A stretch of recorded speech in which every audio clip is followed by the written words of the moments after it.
So we're going to make some homemade sourdough bread with my own starter that I did. I've been babying that for a long time now.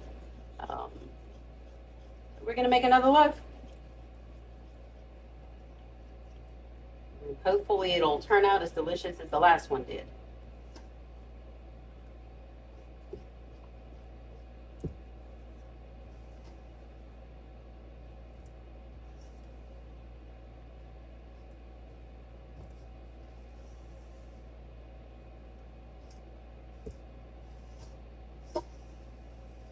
You just want to mix it until your mixture is kind of shaggy looking, and then you take your, whatever you're mixing it with, you take it out and you mix the rest of it by hand. So it can get a little messy, but the final product is delicious and definitely worth the trouble.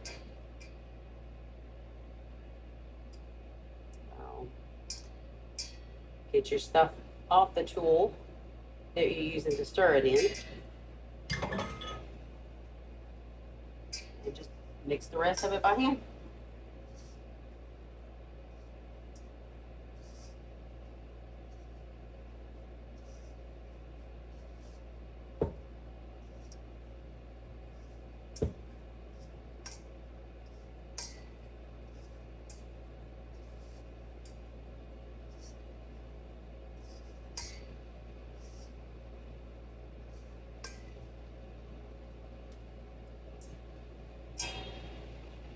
Makes messy.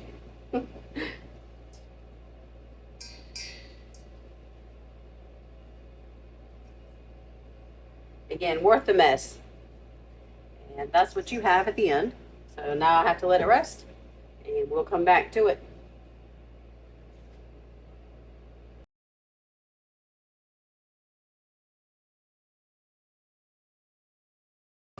And we're back.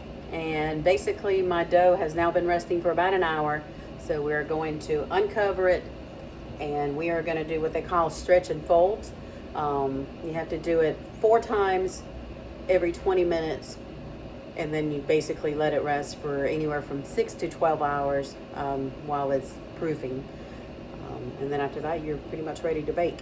So we're going to do the stretch and folds now and then go from there. I just basically wet my fingers just a little bit so it's not so sticky on your hands, and go in your bowl and just kind of pull towards you and fold it over and push it down, and then turn your bowl again and do the same thing again. Again, you do it 4 times. You stretch it and you fold it over and you press it down and you turn it one more time and do the same thing. You stretch it out and you fold it over and press it down. And we'll do it one more time. I'm gonna whip my fingers one more time. It's a little sticky. Turn the bowl one more time and we'll do it again. So stretch and fold it over.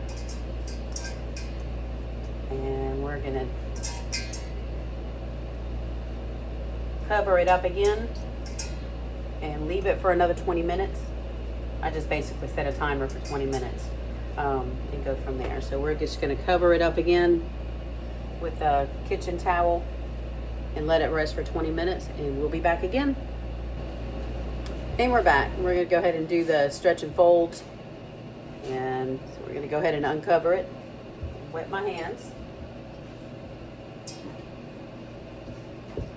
Just going to stretch a dough and fold it over and press it down, and you turn the bowl over and do it again, and you do it 4 times.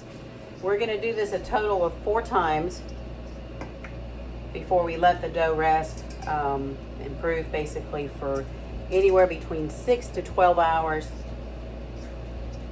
and then it'll be ready for baking depending on whether it's ready or not, 6 or 12 hours or however long. One last time.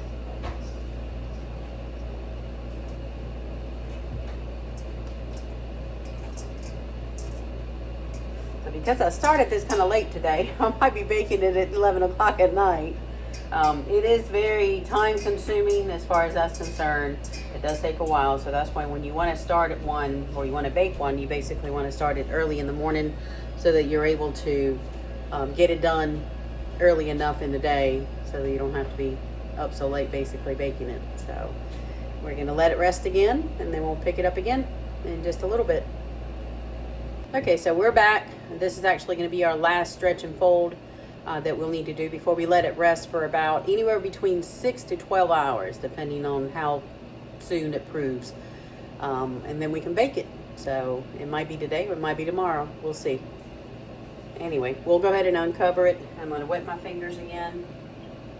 It's a little sticky, so it keeps it from sticking to your fingers a lot. And you're just going to do the stretch and fold over. Stretch and fold, and you do it 4 times for a total of 4 times every 20 minutes. Pulls the bowl up with you. So, do stretch and fold and press it down. And one last time, I'm going to wet my fingers one more time.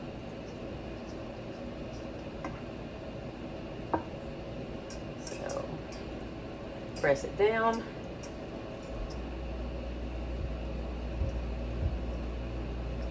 Now all I'm going to do is make sure that it's not sticking to the bowl too much anyways. It's going to stick some. And now we're just going to cover it up again and let it rest for, again, anywhere from 6 to 12 hours, depending on how fast it proves. And we'll be ready for baking. Very time consuming, but it's definitely worth it. Alright, so we're just going to cover it up and again put it away and let it proof for about 6 to 12 hours depending. I'll keep an eye on it and see how it's doing and then go from there, and we'll go ahead and bake. We'll be back. Okay, so we're back. I actually ran out of time yesterday, so I wasn't able to finish the bread. So I ended up just putting it in the fridge and saved it for today. I had to work today, so when I came home, I'm fixing to put it in the oven now, and I wanted to show you guys the rest of it so you can see what the next step is. Basically, you take a piece of parchment paper. I have my dough inside a bowl lined with a towel with flour in it, and basically I'm just going to put this over it now, and I'm going to hopefully flip it over onto the parchment paper and not on the floor. So let's just go ahead and do that now. So you just basically lift your bowl and your towel, and let's just put that aside. Okay, so now that we have it on the parchment paper, I'm going to go ahead and score the bread just so that it'll be ready to go in the oven. And because my husband is a little stronger than me, he's going to put the pull the Dutch oven that I have in the oven heating up out so that I can go ahead and slide it onto the pot, and then we'll be done and put it in the oven. Okay, honey, whenever you're ready.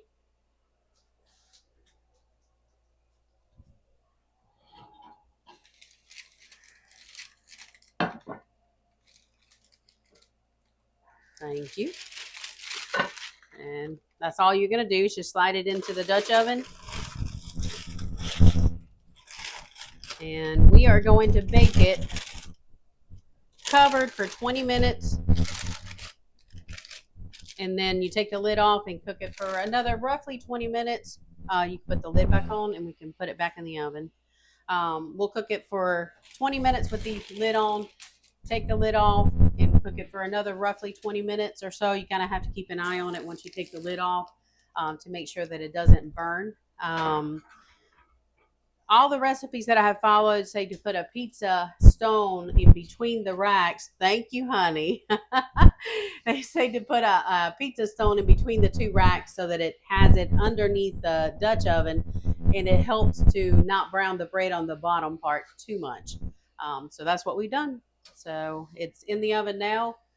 Siri, can you set a 20-minute timer, please? And that's basically it until it comes out of the oven. So we'll see you in a little bit. Okay, so we're back. 20 minutes has passed, so I'm going to go ahead and have my husband open the oven, take the lid off, and we're going to cook it for another 20 minutes or so. So we'll see what it looks like now.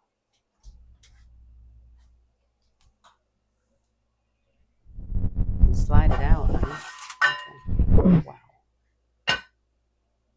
Okay, it looks good. So it looks good.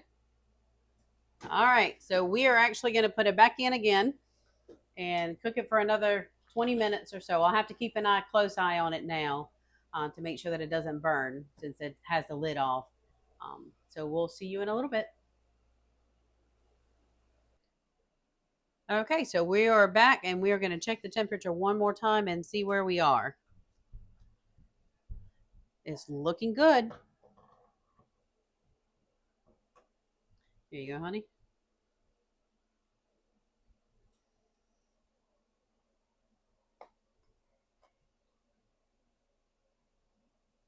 Should be between 195 to 205, anywhere in that range. Preferred right at 200.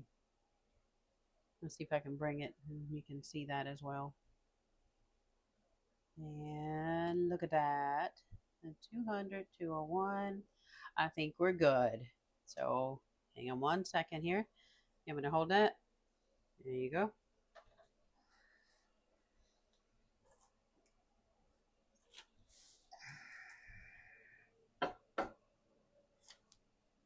Looks good.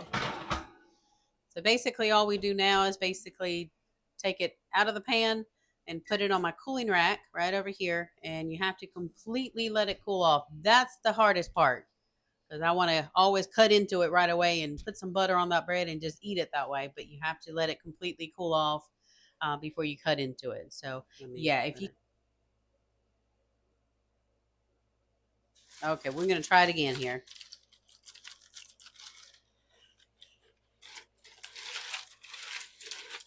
It's okay if you lift up with the parchment.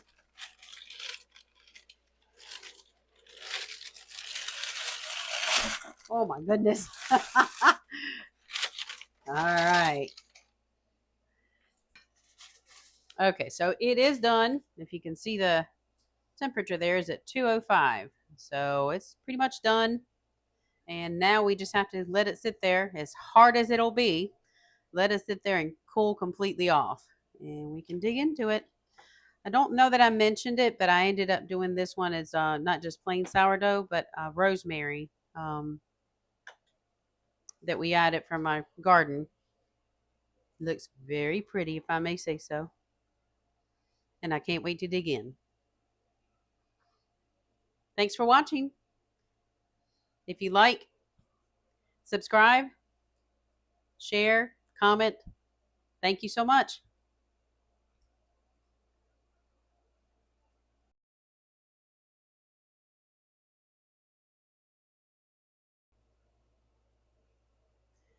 Okay, so we're back. Our sourdough bread is now done and is cooled. So we are going to go ahead and cut into it and see what it looks like.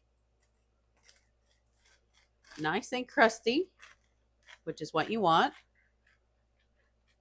We will see what it looks like. I'm going to close in just a bit.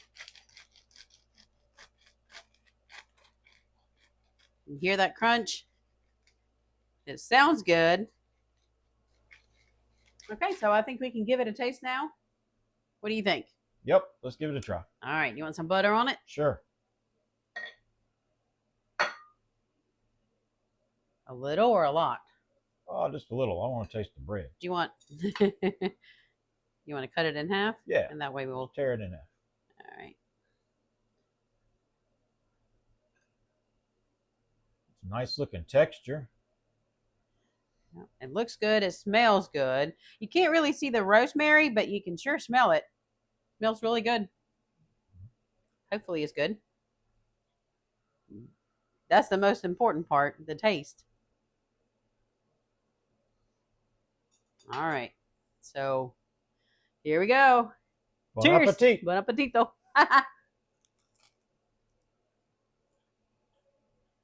That's really good.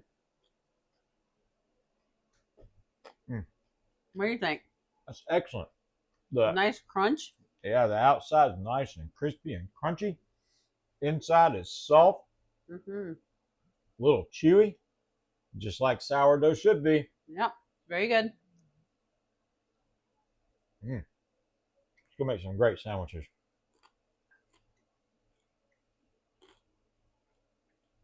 Give it a try. Hopefully you'll like it. It is a lot of trouble, time consuming, but it's definitely worth it. All right. Thanks for watching. Like and subscribe.